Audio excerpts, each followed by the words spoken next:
Alright, so let's get into this, I guess. So I've been wanting to talk about this for a little bit, because I feel like I should, because I'm pretty much the player that knows how to use brushes the most, to my knowledge. At least in North America. And I think this is a decent way how to, like, bring up how brush playstyle works. And some ways how I've been viewing it recently. So let me switch on to brush for a bit. Where is it? Just hop on Inkbrush. And so recently I've been thinking about brush and what its role is. And what I've been more or less focusing on is that brush shouldn't be seen as a slayer. Like, all of these are not slayer weapons, as far as I'm concerned. You could argue one of these two, but these are all primarily skirmishers that either have a subsection in support or slayer. So, like, Inkbrushes are both mostly slayer. Octobrushes, well, the vanilla Octobrush is mostly slayer, but equal amount skirmisher. Octobrush Nouveau is skirmisher. And both Painbrushes are support. But even though they all can be played as slayers, this shouldn't be what their primary focus is. Because essentially what you're doing is by picking a brush, you're effectively saying that you can be any of the other slayer weapons in a 1v1. Or even a 2v1 or something. Well, I guess mainly just a 1v1. So, like, none of these weapons are really equipped well enough to be able to fight other weapons. So say, like, it's an Octobrush Wiper 1v1. If a Wiper comes up against an Octobrush, it just outranges them and goes backwards. Like, Octobrush can't attack it, it's dead. Luna Blaster consistently trades with Octobrush. And most of the time it can kill it faster than Octobrush can kill the Luna Blaster. Splattershot shreds Octobrush. You don't want to fight a Splattershot in a 1v1, especially after the recent Splattershot buff. Carbon Roller has a way faster kill time. Sploosh can run away. Like, I can keep going on with a ton of examples of just Slayer weapons that just outright beat brushes. All of them. And so what your primary focus should be as a brush player with any one of these is getting your teammates in. Because there's a lot of weapons that brushes can't actually approach. So you need your teammates to help you deal with them. And so, for me, I've been seeing brush more like something like Brella, or something like Dually Squelchers, or I guess Tetras even, kind of.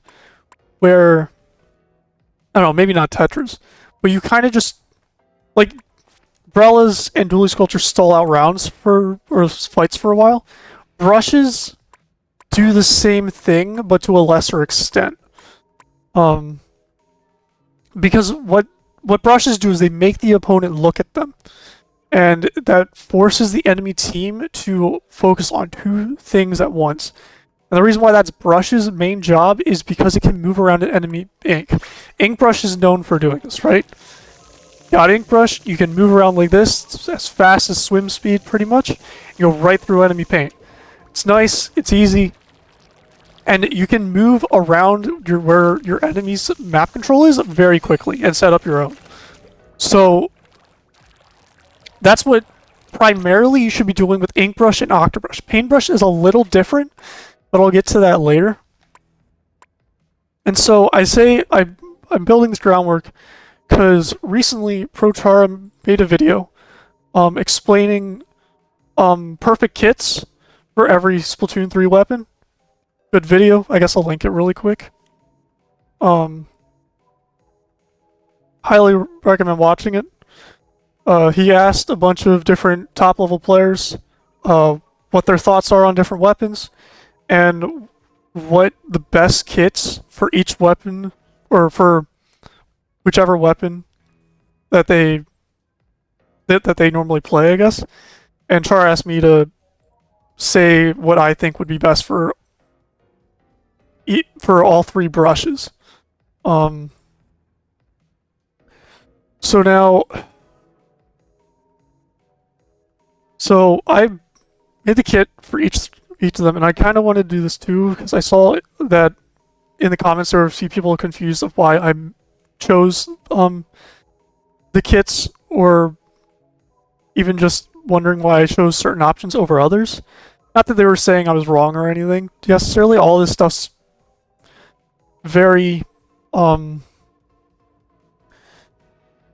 it's very opinionated. Like, there isn't really a set best kit for any of the brushes, in my opinion. I think every brush in this game works well enough that they are not kit dependent. Like, you can put pretty much anything on brushes and they'll still work because of how strong the main weapon is at taking the enemy's aggression away from your team. And that goes back into the idea that brushes are not brushes are not Slayer weapons, because the brush's main goal isn't to use its kit to kill the opponents. It's to enable its team to get in. So, and that's why kits like Octobrush Nouveau on paper don't seem very good at all, but end up being very strong in certain scenarios. Especially back in Splatoon 2, when Cooler wasn't in the game and Beacon Missile was stronger. But we're not talking about Splatoon 2 for now, so let me get into some of these kits, and I'll start with Inkbrush, I guess. And so I put it up, it should be up on the screen now. We got my Inkbrush kit with Splat Bomb and Big Bubbler. So I chose this kit for that skirmisher playstyle to get the enemy team, or to force the enemy team to look at the Inkbrush while still getting your team in. So why these two? When Inkbrush has, in the past primarily, it has generally been the Inkbrush Nouveau style kit that would enable it the most. So like in Splatoon 1, wasn't part of the competitive scene back then, but I'm pretty sure the best Inkbrush kit was the Kraken one, which pretty much made it Inkbrush invincible, so you could go behind the enemy team. Whenever you felt pressured, you could pop Kraken, and now you were invincible behind the enemy team's lines for like a solid 6 seconds or something.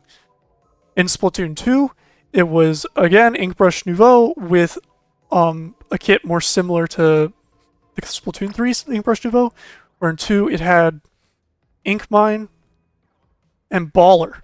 And so what Baller was, it was basically a worse Kraken, where you would use it and then you'd be in a bubble that would protect you for a limited amount of time, but it was an HP ball thing. So you couldn't stay behind there indefinitely for 6 seconds, for more or less, but the ball would still keep you alive. It would give you some extra HP to get out of difficult situations. It would keep you behind the enemy lines. And that is extremely important for Inkbrush. And so a lot of people, including myself to an extent, think Kraken would be a better option. And I do agree that Kraken would be a great option for Inkbrush in this game. If their kits happen to actually happen in the game, Kraken would be great for Inkbrush and would fit perfectly with the weapon's playstyle. However, I decided to go with Big Bubbler because what Big Bubbler enables you to do is it gives you a shield, and it also can allow your team to push in with the Big Bubbler with you. It's not just a shield for yourself, but it's a shield for your team. So what the Big Bubble can do is you have an option with the bubble. You can either use it selfishly to keep yourself alive behind the enemy lines, or use it to help supportively, kind of, to help your team push in directly. So it has some extra flexibility there outside of just Kraken being, in my opinion, right now, Kraken is a strictly selfish special weapon, which isn't necessarily bad, and it can still get your teammates in sometimes. Especially if it was on something like Inkbrush, where it was behind enemy lines, forcing enemies to look at it. But it's just very slow right now, and it's still, even with being on Inkbrush, it would be much more situational, in my opinion, than Bubble, to actually getting your teammates in and giving them a good way through. Also, hello, Kara. Hope you're doing good. Thank you for the raid. Good seeing you. Welcome, all raiders. I'm currently... This is a different stream than what I normally do. I'm just talking about brushes and how I think they should be played. So, right now I'm on Inkbrush, going over the specials, and why I think Big Bubbler is better for... would be theoretically better for Inkbrush than something like Kraken. Another option for Inkbrush, in my opinion, would be Zipcaster. So, Zipcaster is very good with brushes. It would be a very good fit on all three brushes. And in my opinion, at this point, Zipcaster is one of the best specials in the game. Just overall really good. Is good with a Slayer playstyle. Is good with a Skirmisher playstyle. It's just extremely flexible. And it would fit very well in Inkbrush too. But the problem is that, in my opinion, it would just be a slightly worse Octobrush to an extent. Inkbrush would have some more niches with Zip, and it would kind of be like how Ultra Stamp is on Inkbrush right now, in my opinion, where it kind of just feels like, dare I say, a Temu Kenza Octobrush from back in Splatoon 2, where Kenza Octobrush in Splatoon 2 actually did have some niche uses, especially on Rainmaker. It had a good suction bomb with it. Ultra Stamp fits playstyle better with it, how much more it could play into sharking than Inkbrush.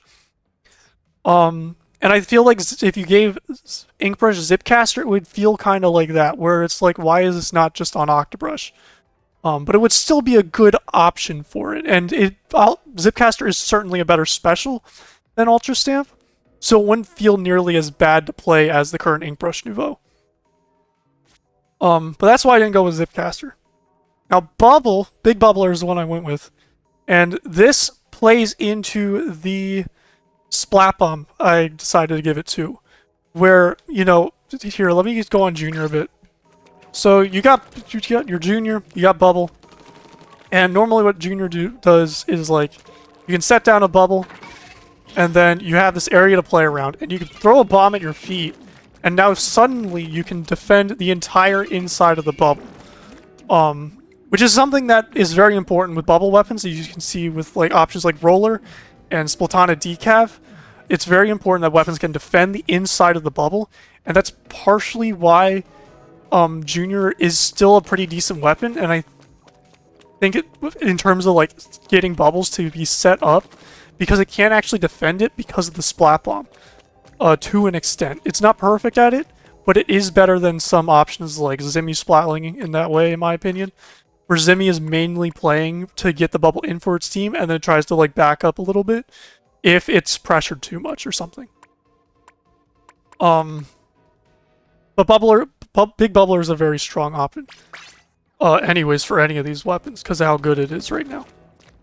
The other reason why Splat Bomb is also on this kit... Oh, I had the freaking... Let me take off this really quick. That would probably be better. The other reason why Splat Bomb is on... You know what? Let me do this. This would be better. Yeah. The other reason why Splat Bomb is on this theoretical kit is because it enables the Inkbrush to play at off angles and still apply pressure while in its Big Bubbler. So, for example, let me, I'll stick to Junior for this because it has the same kit. Let me go to the city, just go on a map. Does Brush have good special output? It's got decent special output, but it doesn't have any special it wants to play for enough, other than maybe Killer Whale. At least Inkbrush, you know. And especially if you got Splat Bomb, it'd be good. So let me go on to Clam's Scorch Gorge just to show an example of this, because I think this would be a good way to show it. So Inkbrush is, you know, great in Clamblets. It's got plenty of movement options to move through the enemy ink and on the grates that are very important here. But the reason why Splat Bomb Bubble is so strong, would be so good together, is that Inkbrush could either run across here and set a bubble like around here, or if your team is doing something else, you could run up and like place it here or something, of course. But this flank would be so good with it. The reason why this flank would work better is you could set it up here, and the Splat Bomb is essential because now you can pressure like this. With any other sub, you can't do that with Inkbrush. Inkbrush is like forced to like play around this little area, and it just wouldn't work with Big Bubbler. You could maybe give it Torpedo, but I think that's the only other real sub option that could work with Inkbrush Bubble to have it be as good as it possibly could be. So really why you want the Splat Bomb on this kit is because you can apply pressure from far away, and that's mainly for when you're using your bubble to force the enemy team to look at you, or to you know, get your team in, because you can't always be going in as a brush, because you can't take every fight. You have to wait for your team to come and push with you. So it's extremely important to play around your team, and Big Bubble helps you do that, especially when paired with Splat Bomb. Splat Bomb provides instant pressure at important areas of the map that Inkbrush is plenty ink efficient to be able to freely spam them, and then eventually when it finds a good opening, go in after its bubbles ran out, which enabled its team to get in. So like imagine this as an example, this theoretical. So you're contesting, you took mid in this Clamblitz Scorch Gorge game, and your team comes around this way and are starting to push this area. But you got some guy up here and some enemy team over here, some enemy team over here. They're all looking at your three teammates over this way. Inkbrush goes around here, way quicker than I did here, because Inkbrush can move across grates really effectively. Pops a bubble here, and now suddenly there's a serious threat on the left side. So now either one of your teammates can come around and help you in the bubble, or even super jump here. Or they can set up here and maybe Zuka from this way. So now there's Splat Bombs coming from the left, Zuka coming from the front, and they don't have enough pressure to force either of them out, because one is set up in a bubble and the three others are playing directly together, or two others with specials. And then at this point you're just spamming bombs as the Inkbrush, and then once your team gets pushed in enough and has control, you either go back and get clams to keep your teammates in, or you have your teammates get some clams and you play underneath and you can just do brush things. So the reason why Kraken doesn't work here as good is because once you make it across these grates with Kraken, now you're suddenly, like, if you pop Kraken right here, you suddenly have to go for a kill. You gotta hope there's someone up here you can try to kill and force into your teammates. You gotta hope there's someone down here that you can try to, like, push back into their spawn, you know. And there isn't nearly as many options to do things with Kraken here. Especially since you can't use your sub-weapon, and you also don't have you also can't, like, super jump out or back up as easily to an extent without costing your special as much. So, mainly it's just not being able to pressure up here is a really big issue for something like an Inkbrush. Because Inkbrush can't pressure places like this normally, unless it has something like Splat Bomb, or it has something like Ultra Stamp where it forces people to not drop, you know, and Kraken would force people to not drop But you would essentially be playing like around here instead of around there, which would mean it would make it easier for the enemy team to focus this area and force your teammates out, in my opinion. That's why it would work better. I hope I explained that good enough. But that's why I think Bubble is just the better option, because it not only has selfish plays you can do with it, you can also force team, you can help with team plays with it. And that's incredibly important to keep in mind as a brush player. I could be wrong, you know. I've never been really pushed Inkbrush a crazy amount, but that's my perspective on it, and I think that's how Inkbrush should want to play in Splatoon 3. Really just trying to enable its teammates, especially because how good midlines have been in recent metas. It's extremely strong to get your midlines pushed in farther and just start pressuring the enemy team.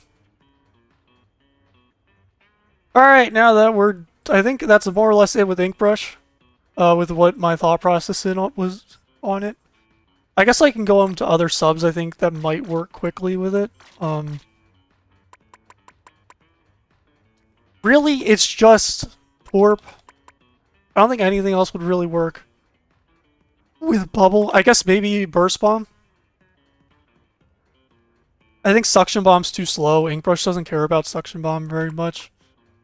You really just need to, like, either Torpedo, Burst Bomb, or Splat Bomb to provide immediate pressure once you set up that bubble. And that's really what we're looking for if we ever get a kit like this. So next, let's move on to Octobrush, which is my weapon, more or less. And this one is, you know, it's a little self-explanatory. It's the kit that's already in the game. We know what this is about. It's got good zip. It's got a good special. It's got a good bomb. It can play skirmisher. It can play slayer. It can adapt easily to whatever playstyle it needs to be doing right now. And it can enable its teammates to get in because it can take weird angles because of the zip caster to distract the enemy team. I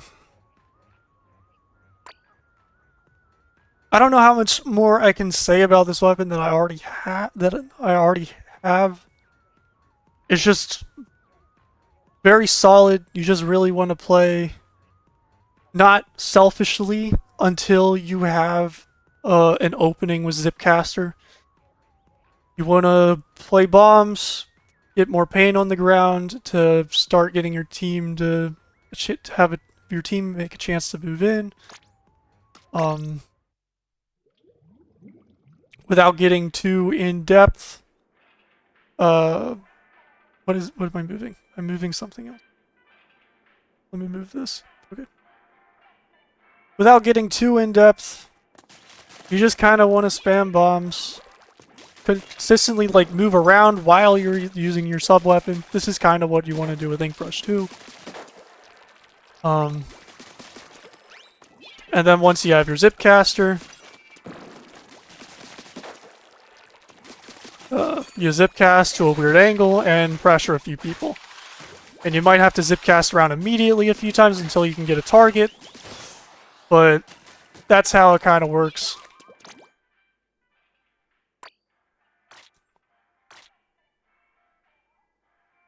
I suppose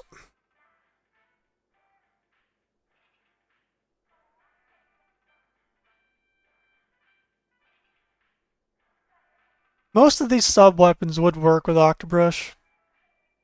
I think the only two, really, that wouldn't work, well, I guess three, are Sprinkler, Splash Wall, and Line Marker. Well, the Line Marker could maybe work. Probably not Toxic. That's Toxic. Really, what Octobrush wants are bombs, though, like most other weapons, so it can help provide that pressure. If it doesn't get a bomb, it wants probably either Beacon or unfortunately Ink Mine, which I don't like Ink Mine or the idea of it, but Beacon's very strong on Octobrush. I hope it keeps getting it.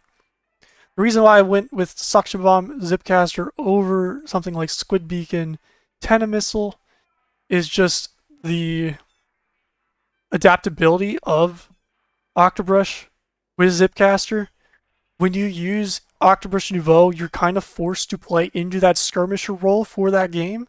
So if you know you need to play primarily skirmisher, it is a solid option. But you don't have nearly. But what Zipcaster gives you is the ability to not only just play the skirmisher role, but also play the Slayer role. So what I think Beacon would need to work primarily with Octobrush is a special that's extremely strong at getting its teammates in, while still enabling the Octobrush to play kind of skirmisher. So I think it would either need something like Kraken, Crab Tank, or like maybe Ink Strike or something. I don't know if anything else would work with Squid Beacon. Inkstorm is fine, but it's not really the playmaking special the weapon needs. And it doesn't really, it does take an area and paint, which is solid for what the weapon wants, and it's definitely not a bad special for it, but it doesn't nearly do enough to make the other team need to look at it or anything. Or to even just to provide enough pressure as like a skirmisher role or something like that. So I don't like Inkstorm very much on it, but you know. Well, that's kind of why I picked Zipcaster over Squid Beacon Missile, primarily Squid Beacon Missile, because Squid Beacon Missile is extremely strong on brushes. On Octobrush primarily. And I'd love to see it again, but it's fine either way. Next is Painbrush. The Painbrush is what I got to talk about a little bit, you know. This weapon is not used very much. It's fairly new still. Not many people have been pushing it.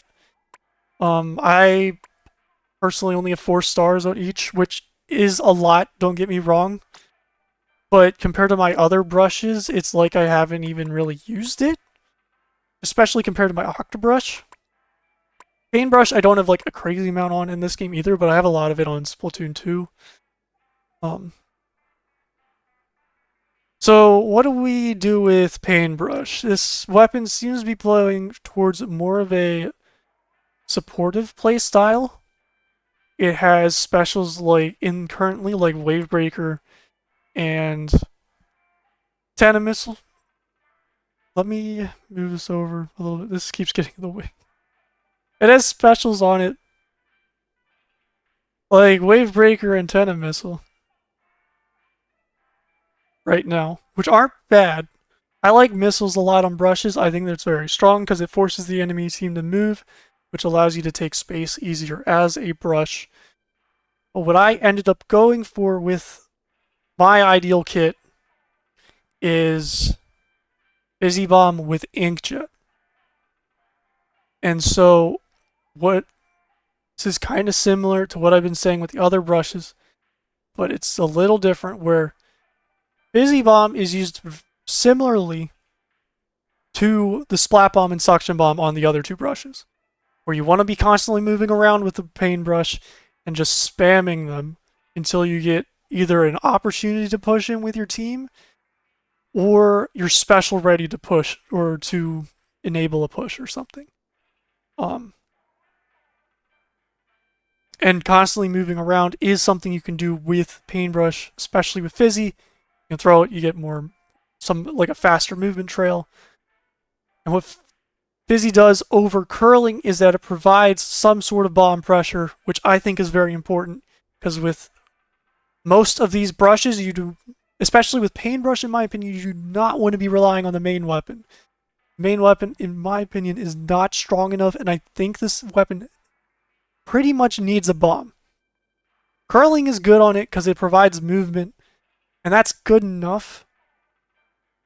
But strictly relying on the main weapon, especially on the Painbrush Nouveau, is so difficult in certain situations, and you just cannot adapt to enough scenarios against different weapons that you'll be forced to fight against.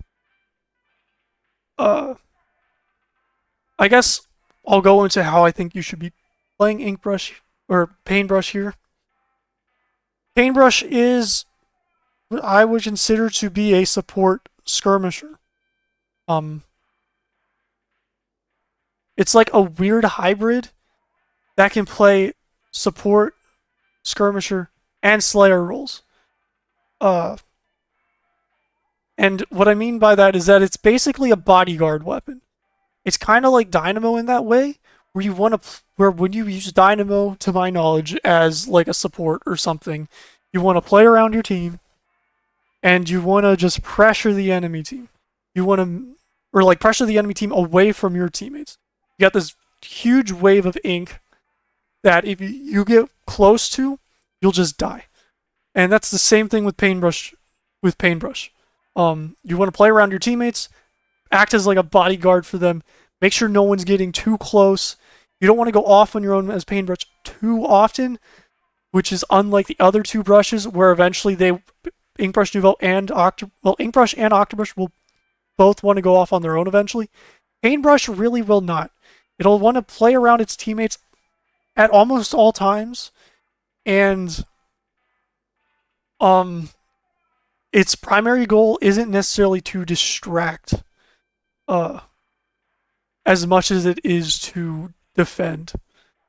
And so going along with that mindset, I gave Painbrush Fizzy Bomb with Inkjet because it gives Painbrush the ability to move around the map easily, to help defend its teammates, provide pressure against the enemy team with its Fizzy Bomb when it's charged up, and Inkjet gives it an option to play aggressively while still being a somewhat of a defensive option. And the reason why I say it's somewhat of a defensive option is because Painbrush, as everyone knows, has this painful wind-up time whenever it shoots. Every time you shoot as a Painbrush, you gotta wait for, like, I don't know, 20 frames, or I don't know how long it is, but it's way too long for fights. It is a two-shot immediately after, but it takes very long to start running, and that's the main problem with Painbrush, is that it's not necessarily the fighting potential it has, but its movement is so hindered by this. Even with Curling Bomb, you're just so slow, because you gotta, like, move around, and then you gotta fight, and you gotta move around, and you gotta fight, and then you're just taking so much frames to do anything, because you're constantly trying to either fight or move around with this weapon, because you can't bomb spam with it or anything, and makes it really difficult to get much value out of it. But with something like Inkjet, you can immediately start moving with Inkjet, and immediately start attacking too. So you're not stuck at where you are for a short while when you pop Inkjet. Where's my last Inkjet weapon? I haven't been using this apparently. I gotta, like, clean up. So, like, Inkjet, if you're stuck in, like, your opponent's ink and someone's pressuring you, you can pop it and back up and immediately start shooting. There's a little bit of delay, but you still have some options to move around with. And I think that would help Painbrush out immensely, especially considering its main negative of just being so slow to start attacking or moving around in enemy ink. And so that's more or less the reason why I gave it Fizzy and Inkjet. I think that would be the strongest option for Painbrush. Another good option would be Zipcaster, because you could start moving immediately, but again, it's not going to be able to pressure nearly as well as something like Octobrush, because it can't start attacking immediately once it's ready to. I saw a few people saying about something like Booyah Bomb, which I think Booyah Bomb Painbrush would be a good option. It gives it a defensive, like it gives it a shield to an extent, and I think Booyah Bomb would pair well with Painbrush, but I think not giving it any extra movement would hinder the weapon more, and I think giving Painbrush extra movement is more important than giving it a shield, more or less, and like a bomb, like a big, a big Booyah Bomb. Uh, but it would still be a solid option. It just wouldn't be as good as giving it some sort of extra movement. I think for a similar reason, Ultra Stamp would actually pair pretty decent with Painbrush. I'm a little biased towards Ultra Stamp. But the thing that Ultra Stamp does is that it can allow it to move immediately practically, or at least much faster than what it normally could.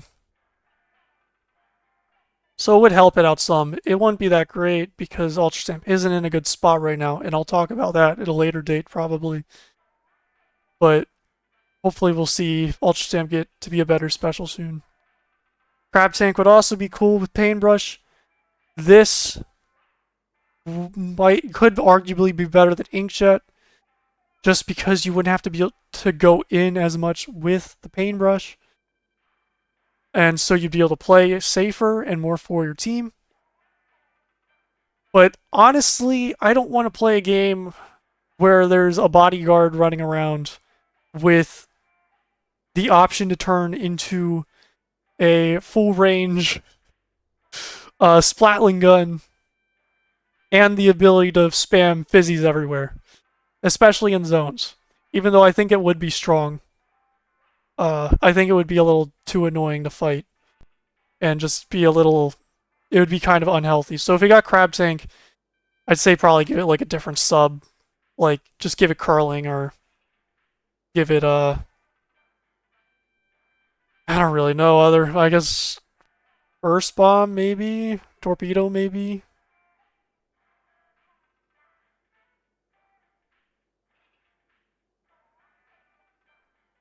Yeah. Crab Tank would also be good with Painbrush, but I just don't think it would be. I just don't think it would be very healthy for the game, quite honestly, and I don't want to see it paired with Fizzy Bomb, so I put Inkjet on there. And I do personally think Inkjet would be a little better because it would play more towards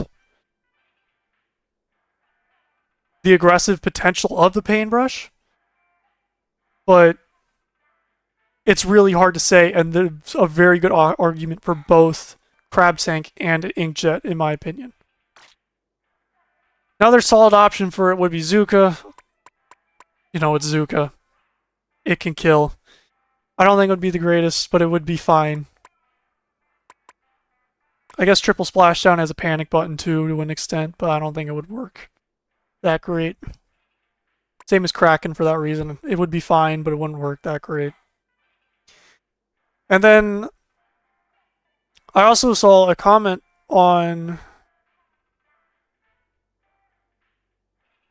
Chara's video I want to talk about quickly, where someone said put screen on it, where it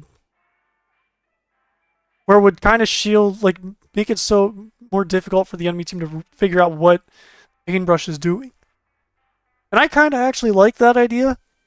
I think if Painbrush didn't get a transformation special as like a third option, I think screen would actually be kind of cool with it, because it would make it much more difficult to tell where the Painbrush is going, and it would kind of allow it to have more time to actually flick, like take 3 years to flick and start approaching the enemy team while running.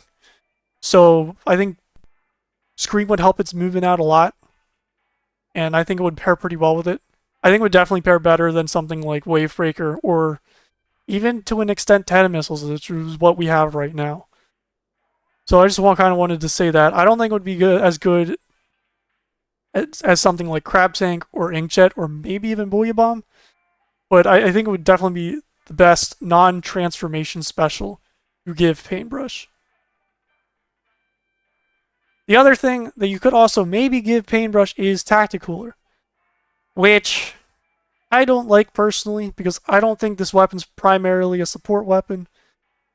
I think it has to primarily play into like a skirmisher role while kind of leaning into support and Slayer roles. But at the same time, it's like, I mean, Cooler's really strong. I guess it could play more support, especially if it got Busy Bomb. Well, I guess it'd be fine. It would kind of be like an off-brand Tri-Slosher Nouveau. I don't think it should be added to this game because Tri-Slosher Nouveau is already in the game. But you can, you know what I'm kind of saying, it could kind of be played kind of like how Tri-Slosher Nouveau is played. But it'd just be a little worse. Same as like Dynamo 2, where how it like defends its teammates and then Tacticoolers for them. It would also be probably worse than Dynamo in that way also, which is kind of sad, but that's why I think Painbrush needs to lean more into its skirmisher and Slayer roles more than its supportive role.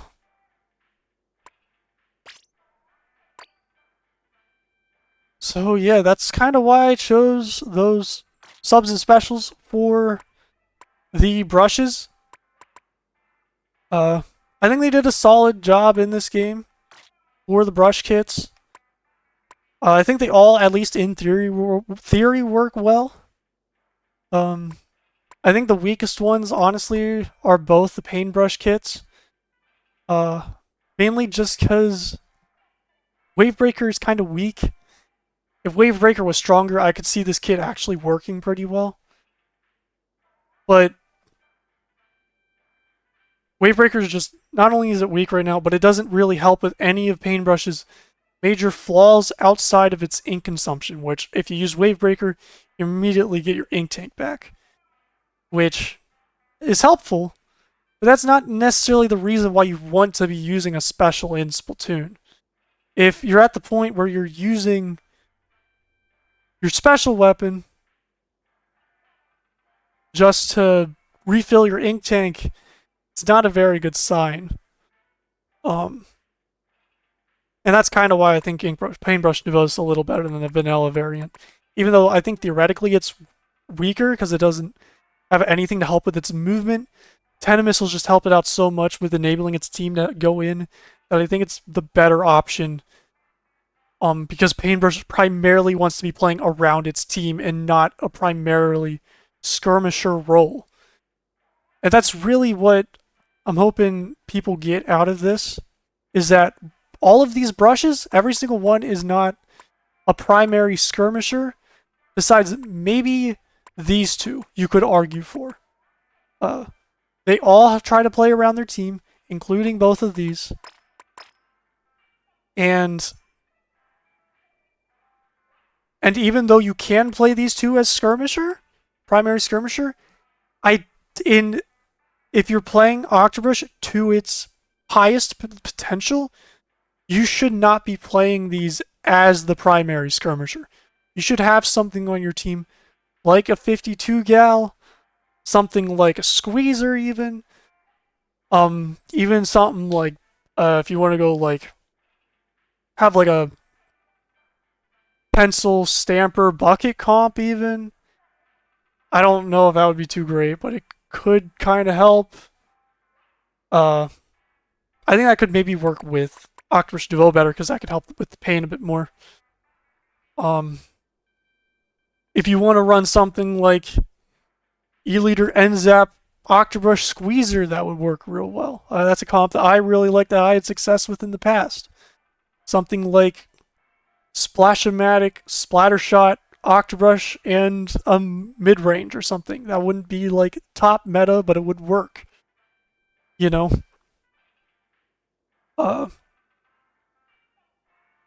So really that's what you should be trying to build around your Octobrush or Inkbrush or Painbrush to enable your teammates as much as possible. Because if you're not enabling your teammates, you will never be able to get in and win as an Octobrush, or the other brushes for that matter, unless you're just skill diffing the other team. If you're just better, you can go full skirmisher and just wipe the floor with everyone, because you can use Octobrush and the other two brushes as a slayer. But just because you can do that doesn't mean it's going to work forever. And eventually you're going to get to the point where you have to start playing around Octobrushes and the other brushes' skirmisher roles, because that's how it will enable its team to compete at its highest potential. And that's what my team did. Duck Gang and Duck Motif and Tempest and Carnage Gaming, where we built comps primarily around the ability for Octobrush to enable its teammates to go in. I think one of our best comp examples of that to an extent is something like Splattershot, N-Zap, Octobrush, Squeezer, or something like Splatterscope, Octobrush, N-Zap, and another, like a bucket or a miscellaneous weapon or something. Those comps aren't like super ideal meta comps. Like, you could build things better around brushes, especially in Octobrush, but it worked really well. It does work really well and get you pretty dang far. And Octobrush playing more around its like Splattershot or Charger getting picks is more important than the Octobrush itself getting picks. So, at least until, like, you know, it gets Zipcaster. So yeah, that's my rant about Octobrush. If anyone has any questions, please tell me. I know I keep saying Octobrush, but that's kind of why. You know, I'll show the 3 kits on the screen for a bit, I guess. Just make them a little smaller. I guess the other thing I could talk about briefly is Wiper and how that relates to Octobrush.